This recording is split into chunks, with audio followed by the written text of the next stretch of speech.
स्वागत है आपका विज्ञान वृक्ष पर, जो बीएससी के स्टूडेंट्स और एस्पायरिंग स्कॉलर्स के लिए ज्ञान और सफलता का एक अनोखा साथी है। हाय एवरीवन, वेलकम टू विज्ञान वृक्ष।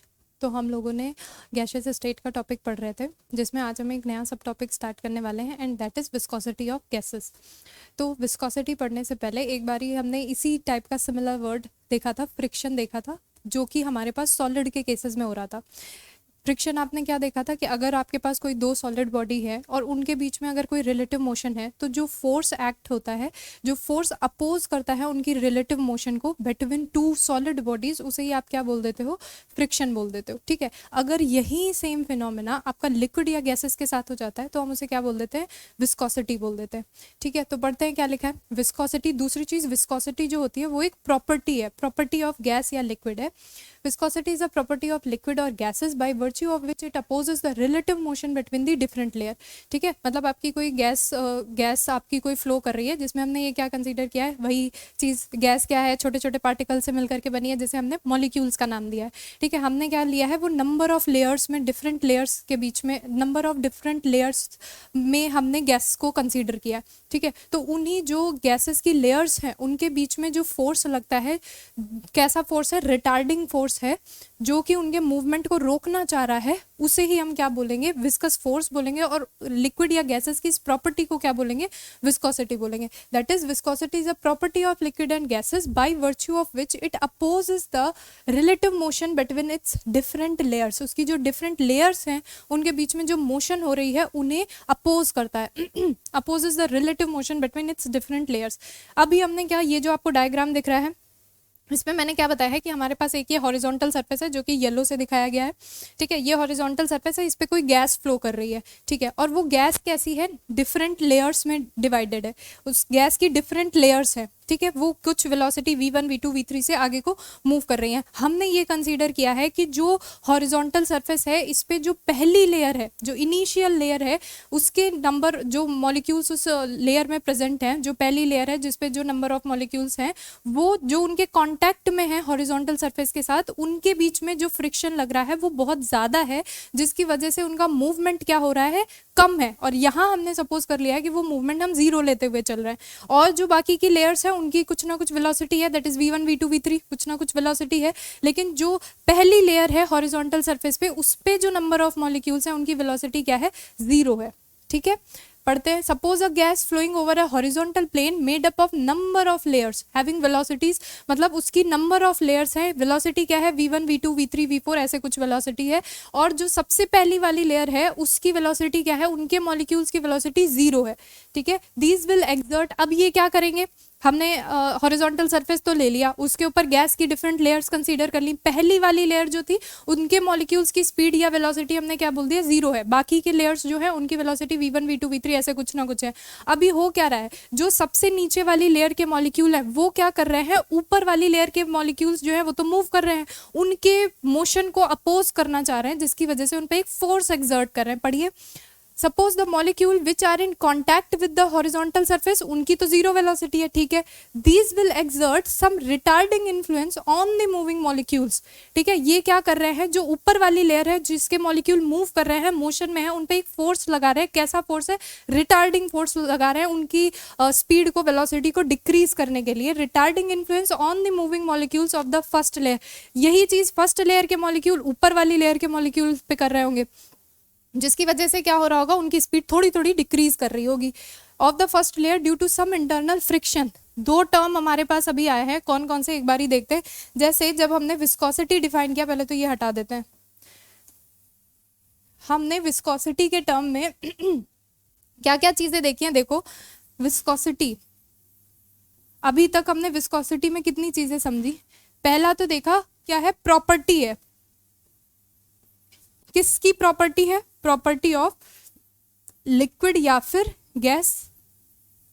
ठीक है, प्रॉपर्टी है। दूसरी चीज क्या है, पहली चीज तो प्रॉपर्टी ऑफ गैसेस है, दूसरा इंटरनल फ्रिक्शन आया था। ये देखिए, first layer due to some internal friction, इसका मतलब जैसे जो आपकी ये लेयर्स हैं, इन लेयर्स के बीच में जो फ्रिक्शन लग रहा है, जिसे हम इंटरनल फ्रिक्शन की बात कर रहे हैं, वो है। दूसरा, हम यहाँ पे इंटरनल फ्रिक्शन की बात करेंगे, किसके बीच में internal friction, internal friction between horizontal layers, horizontal layers. सही बात है, ओके। और तीसरी चीज हमने क्या पढ़ी, एक तो पढ़ा प्रॉपर्टी ऑफ गैसेस है, दूसरा इंटरनल फ्रिक्शन है बिटवीन हॉरिजॉन्टल लेयर। तीसरी चीज हमने क्या पढ़ी, चलो अभी यहीं पे देख लेते हैं। जैसे ये जो लेयर्स हैं ये डिफरेंट वेलोसिटी के साथ मूव कर रहे हैं, v1 v2 v3, इन सब की वेलोसिटी अलग अलग है, सब सेम से नहीं चल रहे, सब अलग अलग से है, कुछ की v1 v2 v3 है, तो इनकी वेलोसिटी में क्या है, डिफरेंस है। और दूसरी चीज, जब हम विस्कोसिटी की बात करते हैं तो उन दो लेयर्स के बीच में विस्कोसिटी की बात करते हैं जहां पे रिलेटिव मोशन होता है। यानी तीसरी चीज हमें क्या चाहिए, relative motion. Relative motion must है,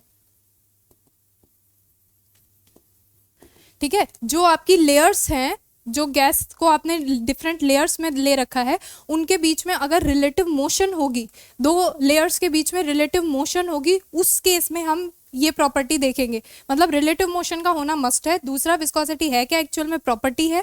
दूसरी चीज इंटरनल फ्रिक्शन को बता रही है, किसके बीच में, दो हॉरिजॉन्टल सरफेसेस या दो हॉरिजॉन्टल लेयर्स के बीच में फ्रिक्शन को बताती है। ठीक है, एक बार इसको रिवाइज करते हैं, इसमें लिखा क्या है, उसके बाद आगे मूव करते हैं। ठीक है, ये हटा दें।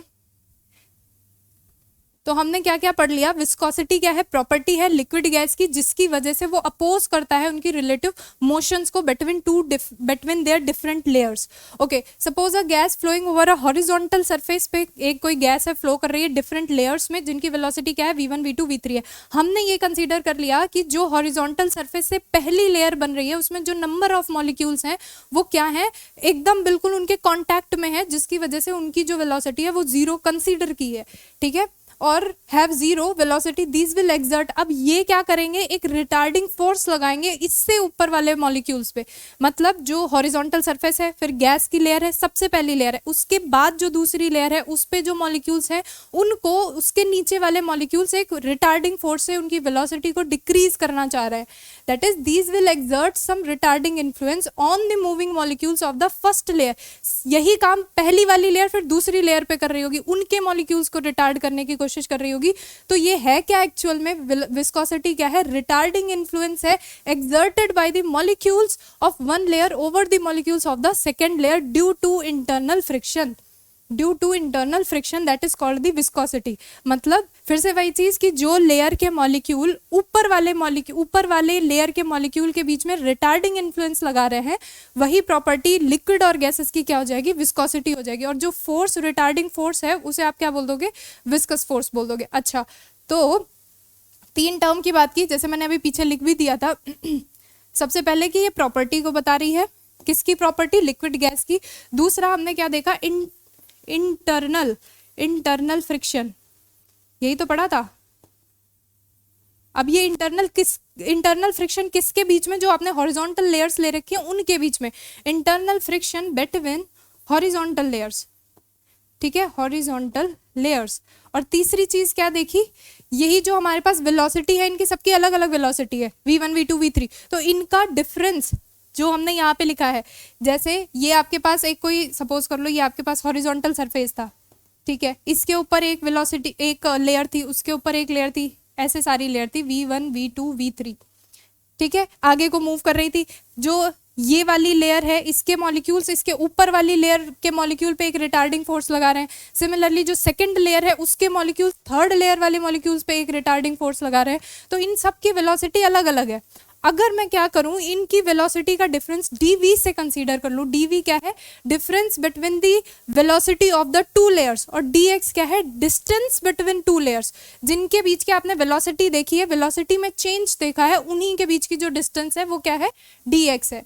ठीक है, इतनी चीज। तो dv बाई dx जो होगा वो वेलोसिटी ग्रेडियंट होगा। मतलब हमने एक नया टर्म क्या देखा, वेलोसिटी ग्रेडियंट, जो कि क्या है, डिफरेंस इन वेलोसिटी अपॉन में difference between difference in their distance. ठीक है, इनके बीच की डिस्टेंस क्या है उसको। ठीक है, तीसरी चीज हमने क्या देखी, यहाँ पे रिलेटिव मोशन होना मस्ट है।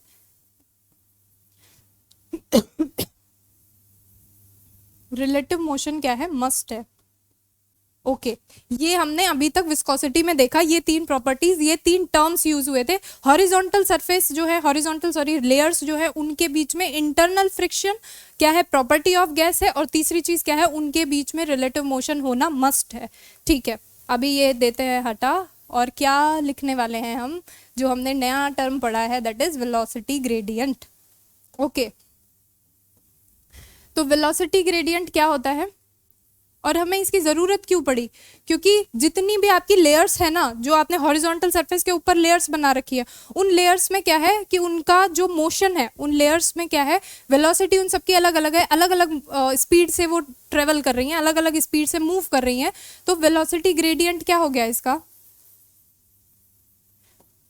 Equals to delta v by delta x. सही है इतनी चीज? वेलोसिटी ग्रेडियंट क्या हो गया, delta v by delta x. Delta v क्या है, जो दो लेयर्स आपने देखी हैं जिनके बीच में आप वेलोसिटी ग्रेडियंट देखना चाह रहे हो, उनकी वेलोसिटी में कितना डिफरेंस है और उनके बीच की डिस्टेंस क्या है, that is delta x. If dv is the velocity difference between any two parallel layers having area a and separated by a definite distance dx, तो उनके बीच में क्या लगेगा, फोर्स लगेगा। फोर्स ही तो लग रहा है भाई। जो विस्कोसिटी है वो क्या है, अपोजिंग है तो प्रॉपर्टी, लेकिन यहाँ पे हम किसकी बात कर रहे हैं, विस्कस फोर्स की बात कर रहे हैं। जो वो लेयर्स है उनके बीच में जो विस्कस फोर्स लग रहा है, जो उनके मूवमेंट को अपोज कर रहा है, जिसे हमने रिटार्डिंग इन्फ्लुएंस का नाम दिया था, वो फोर्स क्या हो जाएगा, डायरेक्टली प्रोपोर्शनल हो जाएगा किस चीज के, एक तो एरिया के, किसका एरिया, वो जो लेयर है उनका area, into delta v by delta x.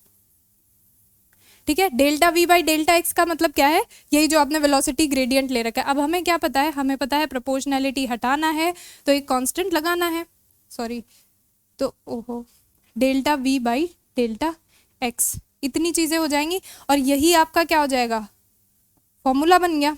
ठीक है, हेयर अब इन्हें बोल देते हैं कि हमने ये इन टर्म को डिफाइन कर देते हैं। Here eta is coefficient of viscosity, coefficient of viscosity. ठीक है, ईटा क्या है, कोफिशिएंट ऑफ विस्कोसिटी है। ठीक है, और delta v by delta x क्या है, वेलोसिटी ग्रेडियंट है। ए तो आपका एरिया पता है, और एफ क्या है आपका, वही विस्कस फोर्स, या तो यहाँ पे लिख भी देते हैं, चलो ये एफ क्या है, विस्कस फोर्स।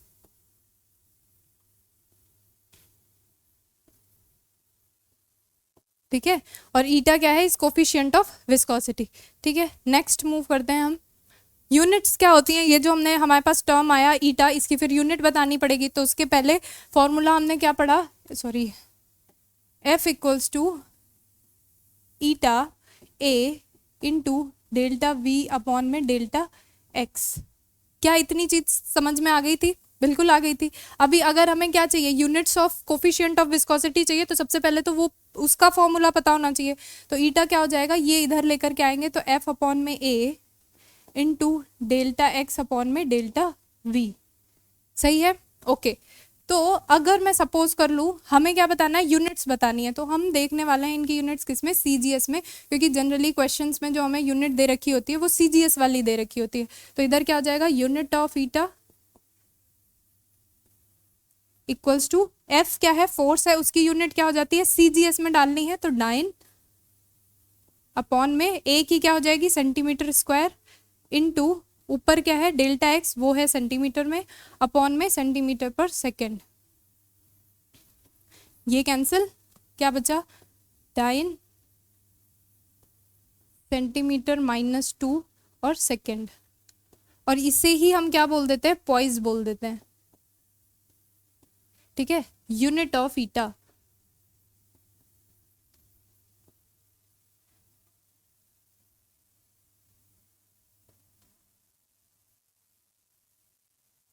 ठीक है, तो यूनिट ऑफ ईटा क्या हो गया, पॉइज हो गया। यहाँ पे आप ब्रैकेट में लिख लो 1 poise equals to 1 dyne centimetre. मतलब क्या है कि ये यूनिट और पॉइज दोनों सेम ही है, 1 dyne centimetre minus 2 second.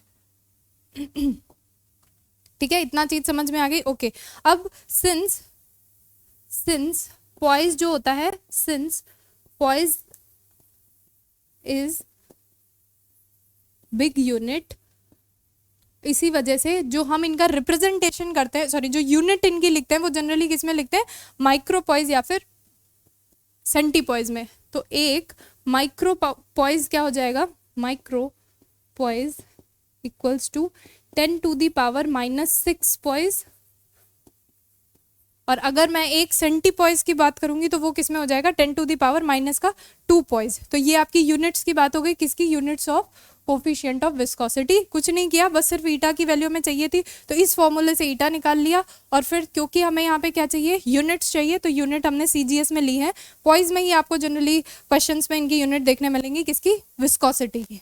Okay, तो अभी तक हमने विस्कोसिटी ऑफ गैस कंप्लीट कर लिया, जिसकी हमने, जो हमारे पास एक ईटा आया था, कोफिशिएंट ऑफ विस्कोसिटी आया था, वो भी हमारे पास क्या हो गया, डिफाइन हो गया, उसकी यूनिट डिफाइन हो गई। हाँ, एक चीज़ यहाँ पे रह गई है। अच्छा, यहाँ से हम अगर इस फॉर्मूले से देखें, देखो सिंस यहाँ से हमें क्या पता चलता है कि F इक्वल्स टू जो है वो आपका कितना है, ईटा A डेल्टा V अपॉन में delta X।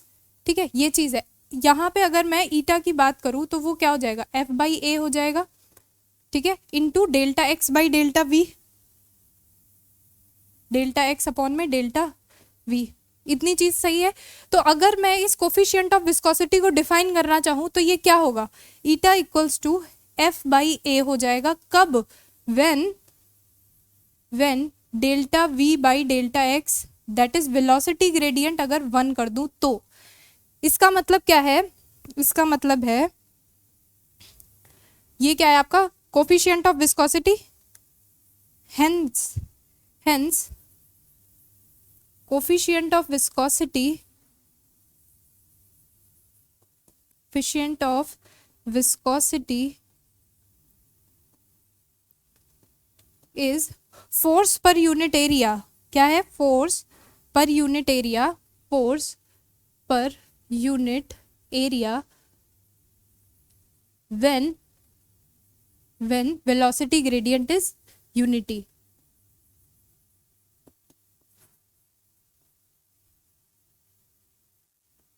gradient is unity। इतनी चीज समझ में आ गई, क्योंकि ये डिफाइन करना भी जरूरी था। ईटा आपके पास क्या है, कोफिशिएंट ऑफ विस्कोसिटी क्या है, coefficient of viscosity basically force पर यूनिट एरिया ही है। कब, जब आपके पास वेलोसिटी ग्रेडियंट क्या हो जाए, यूनिट हो जाए, 1 हो जाए, उसके बाद हमने इसकी यूनिट डिफाइन कर दी। ठीक है, यहाँ तक। अभी हम पढ़ने वाले हैं मीन फ्री पाथ यानी लैम्डा और ईटा, इनमें रिलेशन पढ़ने वाले हैं। ठीक है, तो सबसे पहले तो देख लेते हैं इसका थोड़ा सा डेरिवेशन, हम प्रोसीड करेंगे कैसे, उसके बाद यहाँ पे आते हैं। तो हम लैम्डा, एल एंड दूसरा कौन सा था, ईटा, इनके बीच में रिलेशन बताना चाह रहे हैं। तो सबसे पहले तो देख लेते हैं एल क्या है। हमने लास्ट क्लास में पढ़ा था कि अगर हमारे पास वही वेसल है, उसमें नंबर ऑफ मॉलिक्यूल्स है, उन मॉलिक्यूल्स के बीच में, जैसे एक ये ए मॉलिक्यूल है, एक ये बी मॉलिक्यूल है, तो जब ये ए बी से कोलाइड करने जाएगा तो जितनी डिस्टेंस कवर करेगा उसे हम क्या बोल देते हैं, फ्री पाथ बोल देते हैं। अब क्योंकि ये फ्री पाथ सबके लिए सेम नहीं होता, मतलब एक ए इधर है, बी है, तो ए बी से टकराया, फिर बी सी से, सी डी से आगे, तो इनके बीच की जो डिस्टेंस होती है वो क्या है, सेम नहीं है। इसकी अगर L1 है, उसकी L2 है, L3 है, ऐसे है। तो हमने क्या किया, जितनी भी डिस्टेंसेस है उन सबका मीन ले लिया, उसे ही हमने क्या बोल दिया, मीन फ्री पाथ बोल दिया। हमने लिखा भी था mean distance between the collision, between mean distance travelled by the molecule before collision. ठीक है, उसे ही हमने क्या बोल दिया था, मीन फ्री पाथ बोल दिया था, जिसे हमने एल से या फिर लैम्डा से रिप्रेजेंट किया था। अब हम क्या चाह रहे हैं, जो ये एल है that is mean free path है, और जो ईटा है that is coefficient of viscosity है, इसके बीच में रिलेशन निकालना चाह रहे हैं।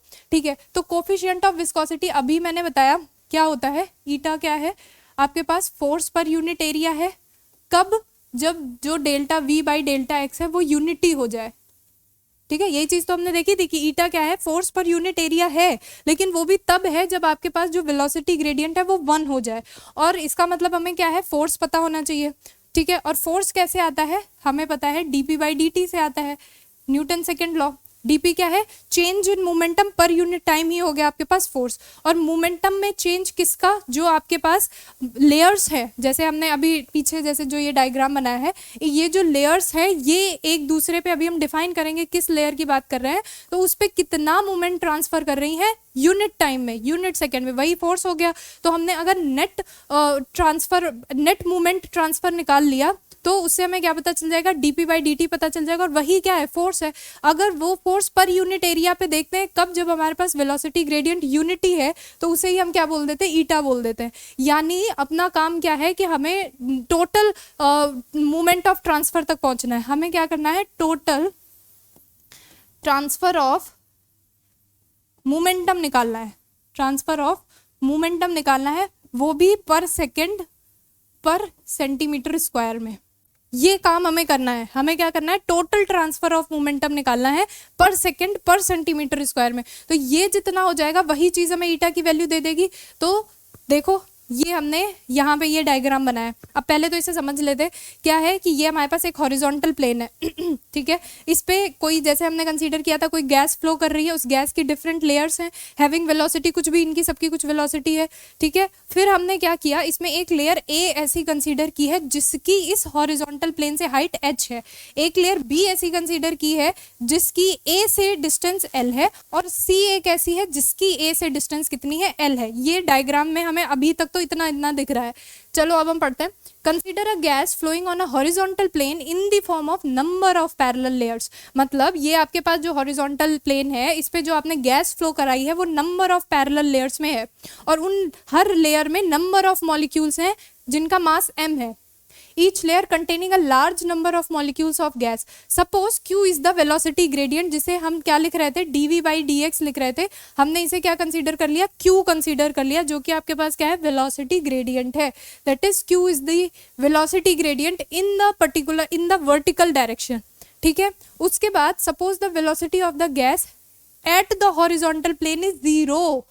वही चीज आ गई कि जैसे आपकी पहली हॉरिजॉन्टल लेयर है, उसके ऊपर आपने गैस फ्लो कराई, तो जो इनिशियल लेयर है उसमें जो नंबर ऑफ मॉलिक्यूल्स हैं उनकी स्पीड हमने वेलोसिटी 0 कंसीडर की है। क्यों? क्योंकि वो बिल्कुल कांटेक्ट में है हॉरिजॉन्टल सरफेस के साथ, तो उनके बीच में जो इंटरनल फ्रिक्शन की हमने बात की थी वो क्या लग रहा है, मैक्सिमम लग रहा है, जिसकी वजह से उनका मूवमेंट 0 है, वेलोसिटी उनकी क्या है, 0 है। फिर क्या हो गया, उसके पहली लेयर, उसके बाद जो पहली लेयर के मॉलिक्यूल्स होंगे उन पर ये नीचे वाले मॉलिक्यूल एक फोर्स, अपोजिंग फोर्स एक्सर्ट करेंगे। यही सारा चलता रहेगा बाकी की लेयर्स के साथ भी। And the velocity gradient is uniform. हमने उनका वेलोसिटी ग्रेडियंट क्या लिया, क्यू लिया, और वो यूनिफॉर्म लिया है। मतलब चाहे आप इन दो लेयर्स के बीच में वेलोसिटी ग्रेडियंट निकालो, मतलब ए सी के बीच में निकालो, या फिर ए और बी के बीच में निकालो, वेलोसिटी ग्रेडियंट दोनों के केस में सेम ही आएगा, ठीक है। तो वही चीज इन्होंने बोली कि वेलोसिटी ग्रेडियंट भी कैसा कर दिया है हमने, यूनिफॉर्म कर दिया है। चलो उसके बाद क्या है, the velocity of flow at height h from the horizontal plane. ये हमने एक कोई लेयर a कंसीडर की है जिसकी हॉरिजॉन्टल प्लेन से हाइट h है। ध्यान से सुनिएगा, ये जो a लेयर है इसकी हॉरिजॉन्टल प्लेन से हाइट h है, और ये जो b है उसकी b और a के बीच की डिस्टेंस कितनी है, l है, जिसे हमने क्या बोला, मीन फ्री पाथ बोला है, ठीक है। और c और a के बीच की भी l है, यानी हमने जो मीन फ्री पाथ इन लेयर्स का ले रखा है वो क्या ले रखा है, सेम ले रखा है। ओके, अभी क्या होगा, velocity of molecules in the layer b।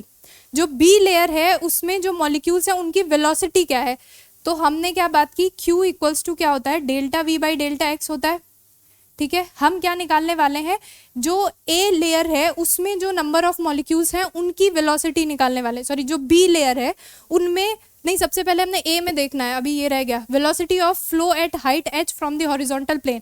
तो जो पहली वाली लेयर है, जो ए लेयर है आपने कंसीडर की है, उस लेयर में जो नंबर ऑफ मॉलिक्यूल्स हैं उनकी क्या वेलोसिटी होगी, क्या होगी। अगर हमने किसके रिस्पेक्ट में देखा है, हॉरिजॉन्टल प्लेन के रिस्पेक्ट में देखा है, और इस पे हमने मॉलिक्यूल्स के वेलोसिटी 0 लेते हुए चली थी, तो डेल्टा वी यहाँ से क्या आएगा, q इंटू डेल्टा एक्स आएगा, ठीक है। एक बार मैं फिर से रिपीट कर रही हूँ, हमें क्या निकालना है, सबसे पहले जो ए लेयर में नंबर ऑफ मॉलिक्यूल्स हैं उनकी हॉरिजॉन्टल प्लेन के रिस्पेक्ट में कितनी वेलोसिटी है, हम ये निकालने वाले हैं।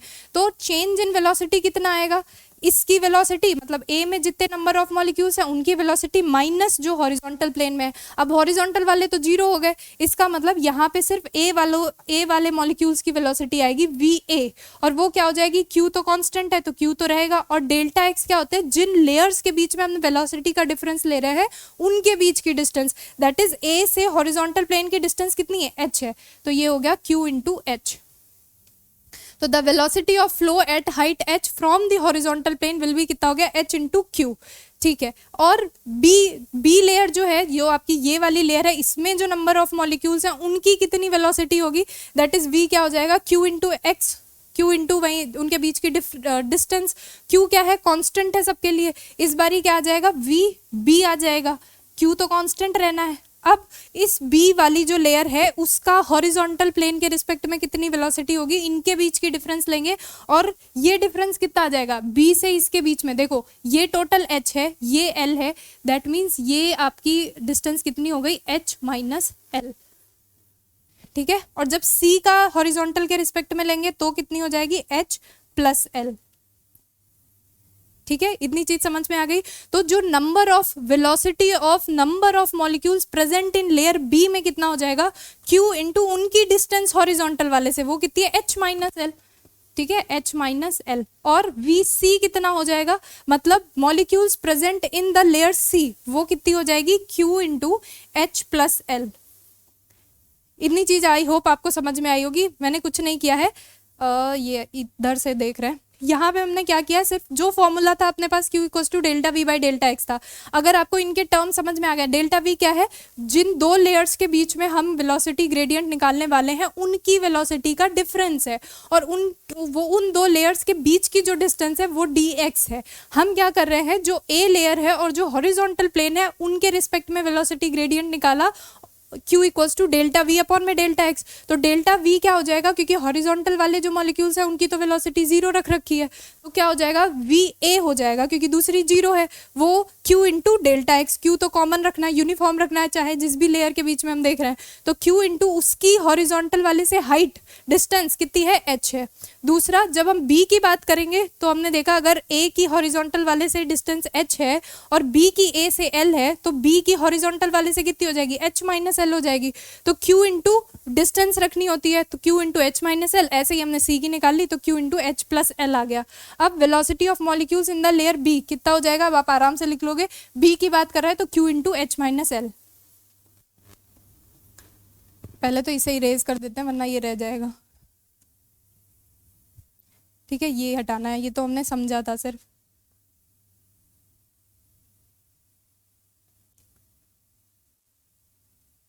ओके, तो देखो B के लिए क्या हो जाएगा, Q हाइट और डिस्टेंस कितनी है इसकी, h minus L, minus L. Okay, और velocity of molecules in the layer C layer में जो नंबर ऑफ मॉलिक्यूल्स है उनकी कितनी वेलोसिटी है, हॉरिजॉन्टल प्लेन के रिस्पेक्ट में ही देख रहे हैं, तो Q h प्लस एल।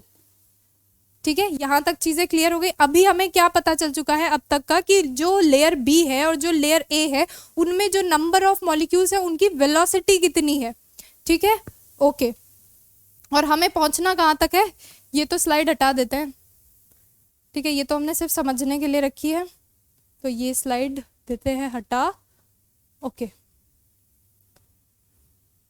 ठीक है, अभी तक हमने यहाँ तक ये इतना समझ लिया है कि जो मॉलिक्यूल, जो लेयर B है उसमें नंबर ऑफ मॉलिक्यूल्स की वेलोसिटी कितनी है, और जो C है उसमें नंबर ऑफ मॉलिक्यूल्स की वेलोसिटी कितनी है। हमें कहाँ तक पहुँचना है, हमें ईटा निकालना है, मतलब फोर्स पर यूनिट एरिया निकालना है, और फोर्स के लिए भी हमें चेंज इन या नेट चेंज इन मोमेंटम निकालना है।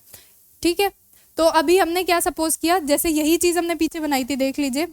पहले बीच में A था, नीचे B, ऊपर C, बीच में A, नीचे B, ऊपर C। अभी क्या है, B में नंबर ऑफ मॉलिक्यूल्स कितने हैं, n है।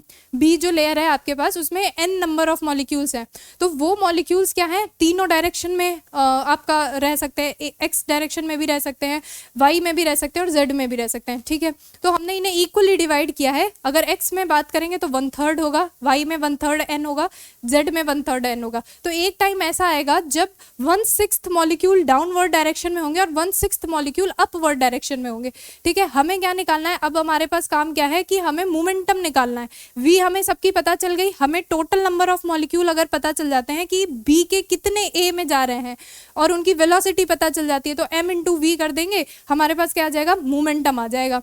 यही चीज की है इन्होंने, 1/3 of the gas molecules are moving each of the 3 directions. ठीक है, इधर भी जा सकते हैं, x में भी, y में भी, z में भी, किधर भी जा सकते हैं। एक टाइम ऐसा आएगा जब 1/6 मॉलिक्यूल जो होंगे वो नीचे की डायरेक्शन में, दैट इज डाउनवर्ड होंगे, और 1/6 अपवर्ड होंगे। B में भी यही होगा और C में भी यही होगा। C में भी यही होगा, 1/6 ऊपर की तरफ और 1/6 होंगे नीचे की तरफ। Okay, at any instant 1/6 of the molecules will be moving upward and 1/6 downward। अगर n is the number of molecule per centimeter cube हो जाता है इन लेयर B और C दोनों में of the gas and v is their average velocity। अब देखो n number of molecules है पर सेंटीमीटर क्यूब में और उनकी वेलोसिटी है v। तो कितने नंबर ऑफ मॉलिक्यूल्स b से a में जा रहे हैं कैसे पता चलेगा? The number of molecules moving upward, क्योंकि b से a में जाने वाले कौन से हैं? अपवर्ड वाले हैं, और c से a में आने वाले कौन से हैं? डाउनवर्ड वाले हैं। तो the number of molecules moving upward through an area 1 centimetre square in 1 second will be कितना हो जाएगा? 1/6 NV। एक मॉलिक्यूल की हमने मॉलिक्यूल्स की एवरेज स्पीड क्या ले रखी है? v ले रखी है, और टोटल नंबर ऑफ मॉलिक्यूल कितने अपवर्ड डायरेक्शन में b से a में गए हैं वो कितने हैं? 1/6 n है। तो कितना आ जाएगा? 1/6 n इंटू v। ओके, ये क्या आए हैं? नंबर ऑफ कोलिजन्स आए हैं, सॉरी नंबर ऑफ मॉलिक्यूल्स आए हैं जो बी लेयर के ए में जा रहे हैं upward through an area 1 centimetre square and 1 second will B इतना। सेम एज डाउनवर्ड में भी होगा, मतलब सी से जो ए में आने वाले नंबर ऑफ मॉलिक्यूल्स हैं वो भी 1/6 NV ही होंगे। ठीक है, अभी हमने क्या किया? अगर जो हमने यहाँ पे बी लेयर में नंबर ऑफ मॉलिक्यूल्स ले रखे थे उनका मास हमने क्या कर दिया? m कर दिया। हम क्या चाह रहे हैं? हम मोमेंटम चाह रहे हैं। मोमेंटम कैसे? जो बी के मॉलिक्यूल्स हैं वो ए के मॉलिक्यूल्स पे कुछ मोमेंटम एक्सर्ट करेंगे। मोमेंटम क्या होता है? P = m × v होता है। ठीक है, अगर मैं इसे n से मल्टीप्लाई कर दूं, n क्या है? Number of molecules present in B layer. ठीक है, तो total momentum transfer by the molecules present in the B layer to A आ जाएगा। वही चीज इन्होंने की है।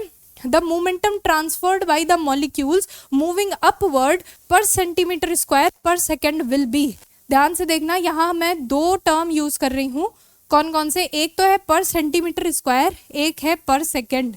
यानी पर सेंटीमीटर स्क्वायर यानी एरिया की बात कर रहा है, और पर सेकेंड का मतलब टाइम की बात कर रहा है। अभी क्या देखना है कि बी लेयर में जो नंबर ऑफ मॉलिक्यूल्स हैं वो कितने, टोटल नंबर ऑफ मॉलिक्यूल्स जो मोमेंटम ट्रांसफर कर रहे हैं ए पे, वो निकालना है। क्या होता है? m × v होता है। देखो क्या रहता है, इसको कलर चेंज कर लेते हैं। हाँ, क्या होता है? मोमेंटम का फॉर्मूला क्या रहता है? m × v होता है। और मैंने क्या कर दिया? b से a में जाने वाले को देख रहे हैं ना, the momentum transferred by the molecules moving upward, तो mv × na। ठीक है, जो होगा ना, b से a में अपवर्ड वाले देख रहे हैं, यानी मैं पीछे जाऊं, ये करूं nb।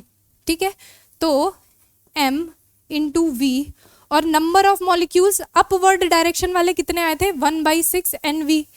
1/6 n, ये कौन से हैं? बी वाले हैं, NV। और बी वाले मॉलिक्यूल्स की वेलोसिटी हमें निकालनी है, और वो हमने क्या पीछे देख रखी है? वेलोसिटी हमने बी की देख रखी है QH - L। तो ये हो गया 1/6 NMV और ये हो गया QH - L। इतनी चीज क्लियर हो गई? ठीक है, similarly the transfer of momentum by the molecules downward from layer C to layer A. अब यहाँ तक का क्या हो चुका है कि जो बी लेयर है उसमें जो अपवर्ड डायरेक्शन वाले मॉलिक्यूल्स है वो कितना, कि टोटल नंबर ऑफ मॉलिक्यूल्स जो हैं बी लेयर में प्रेजेंट वो कितना मूवमेंट ट्रांसफर कर रहे हैं पर सेंटीमीटर स्क्वायर पर सेकेंड में टू द लेयर ए, वो हमने निकाल लिया इतना। ऐसे ही सी में जो डाउनवर्ड डायरेक्शन में नंबर ऑफ मॉलिक्यूल्स प्रेजेंट है वो कितना मूवमेंट ट्रांसफर कर रहे हैं टू द लेयर ए, वो कैसे आ जाएगा? वो हो जाएगा, इसे चेंज कर लेते हैं, ग्रीन कर दिया, m × v तो मोमेंटम होता ही है। फिर मैंने क्या किया, इसे टोटल नंबर ऑफ मॉलिक्यूल्स जो c में प्रेजेंट है उनसे मल्टीप्लाई कर दिया, और कौन वाले? डाउनवर्ड वाले लेने हैं, यानी m v × 1/6 कितना आया था? NV आया था, n × v c कर देंगे क्योंकि अभी हम c वाले की वेलोसिटी चेक करना चाह रहे हैं। तो क्या हो जाएगा? 1/6 NMV और VC हमने क्या निकाला था? Q ब्रैकेट में H + L। ठीक है, देख लो C के लिए QH + L। ओके, इतना आ गया। तो नेट मोमेंटम कितना ट्रांसफर हुआ होगा? नेट ट्रांसफर ऑफ मोमेंटम पर सेकेंड। देखो हमने अभी तक हम कहाँ पे पहुंच गए? अभी तक हमने देख लिया total movement transfer by the upward molecules of layer B to layer A, total movement transferred by the downward molecules of layer C to layer A. अभी हमें नेट निकालना है, नेट मूवमेंट ट्रांसफर निकालना है, that means net transfer of momentum by the molecules of layer B and layer C to layer A, that is क्या हो जाएगा इनका? डिफरेंस कर देंगे, ये माइनस ये, that is 1/6 NmVq, 1/6 NmVq H plus L minus 1/6 NmVq H minus L। क्या इतनी चीज क्लियर है? बस नेट निकालना है तो दोनों का डिफरेंस कर दिया। इसका मतलब 1/6 NmVq H plus 1/6 NmVq L minus 1/6 NmVq H plus 1/6 NmVq L। ठीक है, जो कैंसिल होने वाला है वो कैंसिल कर दो, ये एक टर्म मुझे दिख रहा है और ये टर्म प्लस में और माइनस में कैंसिल हो गया, NmVqH NmVqH ये दोनों ऐड हो गए, कितना मिल गया? 1/3 मिल गया, दैट इज 1/3 NmVqL। ठीक है, और ये चीज क्या आई? नेट ट्रांसफर मोमेंटम आया। ठीक है, अभी बस पहुंच गए लगभग आंसर तक। हमने क्या कर लिया? अभी नेट मोमेंटम ट्रांसफर निकाल लिया by the molecules present in layer B and layer C to layer A. ठीक है, अब यही चीज क्या है? ट्रांसफर ऑफ मोमेंटम, यानी मोमेंटम ट्रांसफर जो हुआ है 1 सेकेंड में, उसे ही हम कहते हैं फोर्स। ठीक है, तो सिंस मोमेंटम पर यूनिट टाइम चेंज, लिख लो, change in momentum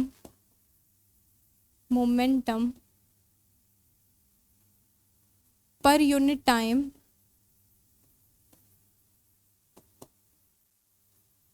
is called force।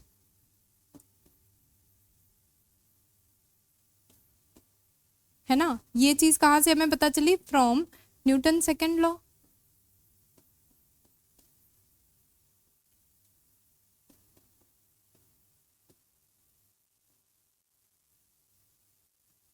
ठीक है, तो यही चीज आपके पास क्या हो गई? फोर्स हो गई, नेट ट्रांसफर ऑफ मोमेंटम पर सेकेंड। ओके, अभी हमने क्या कर लिया? इफ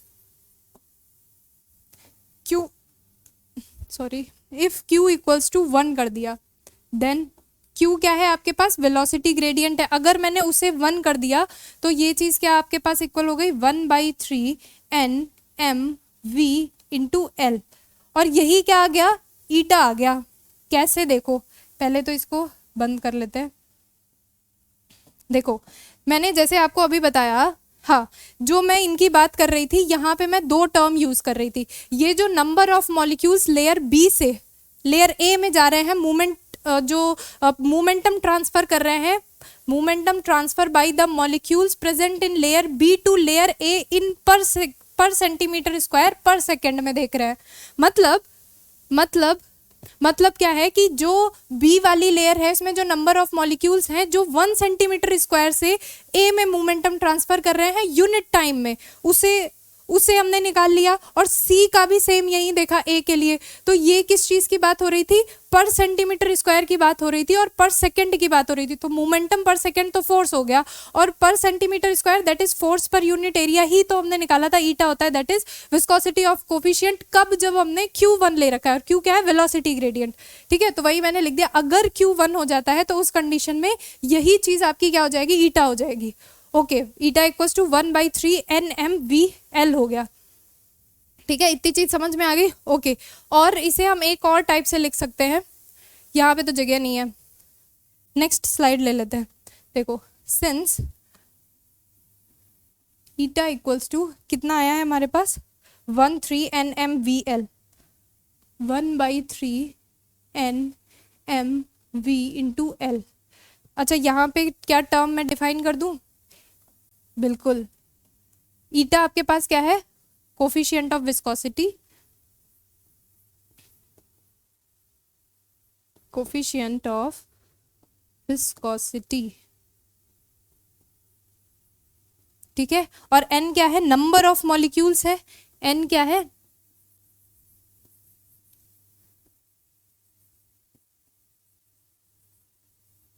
पर सेंटीमीटर क्यूब। ओके और m क्या है, मास है, वो चीज़ तो मैंने लिख दी, और v क्या है, एवरेज स्पीड है, l तो मीन फ्री लेंथ है। हाँ ठीक है। Next n by eta equals to 13 आया था। ठीक है, अभी मैं क्या करने वाली हूँ, देखो ये जो n इंटू एम है, देखो वेयर यहाँ पे क्या है, m जो है, m is the mass of each molecule,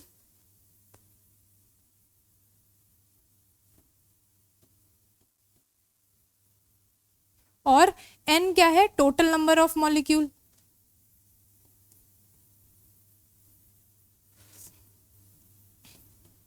वो भी कौन से, जो पर सेंटीमीटर क्यूब में प्रेजेंट है। अब अगर मैं n इंटू एम कर देती हूँ, जो कि आपकी इक्वेशन में आया है, तो n इंटू एम क्या दे देगा, देखो m है मास ऑफ ईच मॉलिक्यूल और n क्या है, टोटल नंबर ऑफ मॉलिक्यूल, तो ये क्या दे देगा, मास ऑफ मॉलिक्यूल जो कि पर सेंटीमीटर क्यूब में प्रेजेंट है। और यही चीज आपके पास क्या होती है, रो, जिसे आप क्या बोलते हो, डेंसिटी। डेंसिटी इक्वल्स टू क्या होता है, डेंसिटी क्या होता है, रो इक्वल्स टू m अपॉन में v होता है, यानी number of molecule present in unit volume पर सेंटीमीटर क्यूब, उसे ही तो बोलते हैं। ठीक है, तो ये चीज को मैं रो लिख सकती हूँ, दैट इज डेंसिटी लिख सकती हूँ, और यही वैल्यू मैंने यहाँ पे पुट कर दी, तो अपने पास क्या हो गया, eta equals to 1/3 n into M v into L आ रहा था, जहाँ पे मैंने क्या पुट कर दिया, 1/3 n इंटू एम को रो पुट कर दिया, रो v l। ठीक है, ये फॉर्मूला आपके पास आ गया। ईटा क्या है आपके पास, कोफिशिएंट ऑफ विस्कोसिटी।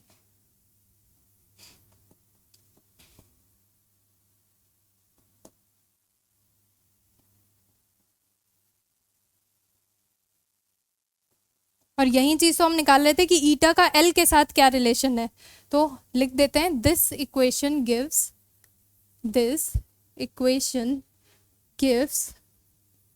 रिलेशन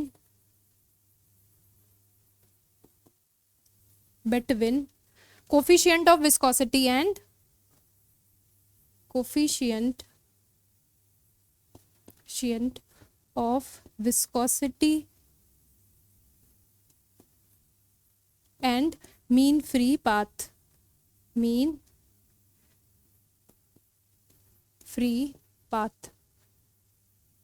और यही तो हम निकालना चाह रहे थे कि कोफिशिएंट ऑफ विस्कोसिटी का mean free path that is lambda के साथ क्या रिलेशन है, वो आ गया 1/3 रो वी एल। ओके ठीक है, तो यही आज की क्लास में था। एक बार क्विक रिकैप करते हैं, ये तो हटा दो। ठीक है, ओके ठीक है, तो हमने क्लास कहाँ से स्टार्ट की थी, विस्कोसिटी ऑफ गैस से स्टार्ट की थी, जिसमें हमने बात किया था कि जैसे आप सॉलिड में बात करते हो, किस चीज़ की, सॉलिड में आप फ्रिक्शन की बात करते हो, कि जैसे अगर आपके दो सॉलिड बॉडी हैं, उनके बीच में रिलेटिव मोशन है, तो जो अपोजिंग फोर्स लगता है उसे आप फ्रिक्शन बोल देते हो। अगर वही प्रॉपर्टी आपकी लिक्विड या गैसेस के केस में देख ली जाए, तो उसे क्या बोल देंगे, विस्कोसिटी बोल देंगे। फिर हमने इस डायग्राम से क्या समझा कि हमारे पास एक हॉरिजॉन्टल प्लेन है, उसके ऊपर हमने कोई गैस फ्लो करा रखी है, उसमें हमने डिफरेंट लेयर्स ले रखी हैं। हमने क्या कंसीडर किया कि जो पहली लेयर के नंबर ऑफ मॉलिक्यूल्स हैं, उनकी वेलोसिटी 0 है। क्यों 0 है, क्योंकि वो जस्ट कांटेक्ट में है विद द हॉरिजॉन्टल प्लेन। उनके बीच में लगने वाला इंटरनल फ्रिक्शन, जो हमने टर्म डिफाइन किया था, जो इंटरनल फ्रिक्शन उनके बीच में लग रहा है वो मैक्सिमम है, जिसकी वजह से वो उनके मूवमेंट को रोक दे रहा है, और कंसीडर किया कि वो कितना हो गया, वेलोसिटी उनकी 0 हो गई। बाकी की जो लेयर्स हैं उनकी वेलोसिटी v1 v2 v3 ऐसे चल रही है। ठीक है, ये v1 v2 v3 ऐसे है, और हाँ बस इतना ही है। तो जो नीचे वाली लेयर है, जो लोअर लेयर है, वो ऊपर वाले लेयर के मॉलिक्यूल पे क्या कर रही है, एक फोर्स एक्सर्ट कर रही है, जिसे हमने रिटार्डिंग इन्फ्लुएंस का नाम दिया। ठीक है, retarding influence exerted by the molecules of one layer to the other layer over the molecules of the another layer due to internal friction। हमने बोला विस्कोसिटी जो है वो प्रॉपर्टी है किसकी, लिक्विड और गैसेस की। सेकंड चीज क्या हमने ध्यान रखनी है, दूसरी चीज क्या है, ये एक इंटरनल फ्रिक्शन है बिटवीन किसके बीच में, हॉरिजॉन्टल लेयर्स के बीच में। थर्ड चीज क्या देखी कि हम अगर विस्कोसिटी की बात कर रहे हैं तो उन लेयर्स के बीच में क्या होना चाहिए, रिलेटिव मोशन होना चाहिए, दैट इज उसी को हमने फिर वेलोसिटी ग्रेडियंट का नाम दिया। कैसे, क्योंकि जो वेलोसिटी है लेयर की वो अलग अलग वेलोसिटी है। तो अगर हमने जिन दो वेलोसिटी के बीच में हमें जिन दो लेयर्स के बीच में हमें वेलोसिटी ग्रेडियंट निकालना है वो क्या होगा, चेंज इन वेलोसिटी, उन दो लेयर्स की वेलोसिटी में कितना डिफरेंस है अपॉन में उनके बीच की डिस्टेंस कितनी है, that is delta x. Okay अब उनके बीच में एक फोर्स एक्ट करता है जिसे हम विस्कस फोर्स बोलते हैं, वो डायरेक्टली प्रोपोर्शनल होता है उनके एरिया के और वेलोसिटी ग्रेडियंट के। यहाँ से हमने टर्म डिफाइन किया ईटा, दैट इज विस्कोसिटी और कोफिशिएंट ऑफ विस्कोसिटी। फिर उसकी यूनिट्स देखी, वो होती है पॉइज। हमने क्या बताया कि जो ईटा है वो फोर्स पर यूनिट एरिया ही है अगर मैं वेलोसिटी ग्रेडियंट को यूनिटी कर देती हूँ तो। दूसरा यूनिट जब देखी तो हमने बात किया सीजीएस में इसकी पॉइज यूनिट होती है, या फिर आप इसको डाइन सेंटीमीटर -2 सेकेंड भी बोल सकते हो, क्योंकि ये बड़ी यूनिट है इसलिए हमने इसे माइक्रो में और सेंटीमीटर में डिवाइड कर दिया। माइक्रो होगा तो 10⁻⁻6 हो जाएगा, सेंटीमीटर होगा तो फिर सेंटीमीटर पॉइज होगा तो -2 हो जाएगा। ओके उसके बाद फिर mean free length that is L और ईटा कोफिशिएंट ऑफ विस्कोसिटी, इनके बीच में रिलेशन देखा, उसके लिए ये डायग्राम बनाया और इसे थोड़ा सा अच्छे से समझा। हम चाह क्या रहे थे, मतलब मैं पूरा इन शॉर्ट बताती हूँ, हमने इसमें क्या किया था। देखो सबसे पहले तो इधर ही से समझते हैं, ये हमारे पास हॉरिजॉन्टल प्लेन था, ठीक है, इसके ऊपर जो पहली लेयर थी उनके मॉलिक्यूल्स की वेलोसिटी हमने 0 कर दी, बाकी ये डिफरेंट लेयर्स हैं। इसमें मैंने कोई एक लेयर ए सेलेक्ट की जिसकी हाइट हॉरिजॉन्टल प्लेन के रिस्पेक्ट में h थी, और जो b और c है वो हमने क्या ले ली, a और b के बीच की डिस्टेंस l है, c और a के बीच की डिस्टेंस l है, वही मीन फ्री पाथ है, यानी हमने मीन फ्री पाथ इक्वल कर लिया दोनों लेयर्स के बीच में। उसके बाद क्या किया, हम चाह क्या रहे हैं, ईटा निकालना। ईटा क्या होता है, फोर्स पर यूनिट एरिया, तो फोर्स क्या होता है, चेंज इन मोमेंटम पर यूनिट टाइम। तो हमने क्या किया कि हमारे पास जो मॉलिक्यूल्स b और c में प्रेजेंट है वो तीनों डायरेक्शन में जा सकते हैं, x में भी जा सकते हैं, y में भी और z में भी जा सकते हैं। तो 1/3 जा रहा है। एक टाइम ऐसा आया जब 1/6 मॉलिक्यूल अपवर्ड है, 1/6 मॉलिक्यूल डाउनवर्ड है, तो हमने क्या किया कि जो मॉलिक्यूल बी वाली लेयर में अपवर्ड डायरेक्शन में वो कितना मूवमेंट ट्रांसफर कर रहे हैं to the layer A, similarly जो मॉलिक्यूल सी में है डाउनवर्ड डायरेक्शन में वो कितना मूवमेंट ट्रांसफर कर रहे हैं टू द लेयर ए, उनका हमने नेट निकाल लिया। तो चेंज इन मोमेंटम पर यूनिट टाइम आ गया। अगर मैं उसे पर यूनिट एरिया की बात कर दूंगी, वो चीज हो गई चेंज इन मोमेंटम पर यूनिट टाइम, हो गया फोर्स। अगर वही पर यूनिट एरिया हो जाता है कब, जब वेलोसिटी ग्रेडियंट 1 है तो उसे बोल दिया ईटा, दैट इज ये वैल्यू आपके पास ईटा की आ गई। और ये आपके पास क्या है, नंबर ऑफ मॉलिक्यूल्स को n दिखा रहा है। फिर मैंने क्या किया कि अगर n number of molecules present in per centimetre cube है और m क्या है, mass of the each volume, तो इनको मल्टीप्लाई करेंगे तो क्या मिल जाएगा, रो मिल जाएगा, that is number of molecules mass of the molecules पर सेंटीमीटर क्यूब, वही होता है आपके पास रो, दैट इज डेंसिटी। तो उसकी जगह पे मैं रो लिख सकती हूँ, तो eta equals to 1/3 rho V L आ गया। तो यही हो गया आपका ईटा और एल यानी कोफिशिएंट ऑफ विस्कोसिटी और मीन फ्री पाथ में क्या रिलेशन होता है। तो आई होप यहाँ तक आपको समझ में आया होगा। Thank you so much.